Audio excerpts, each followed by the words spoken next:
ertalabdan to kechgacha na oqibatni, na ibodatni, na savob ish xayolingda yo'q.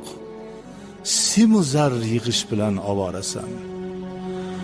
Oqibatni ham yig'ishtirib qo'yding. Farzand tarbiyasini ham yig'ishtirding, ibodatni ham yig'ishtirding, simu zar yig'ish ovorasidasan. O bu dunyodan olib ketadigan sarmoyang shuncha yugurib yelganing bilan bir gaz kapan. U bir gaz kapan ham Alloh nasib etsa bo'ladi, nasib etmasa bekapan ham ketib qolasan.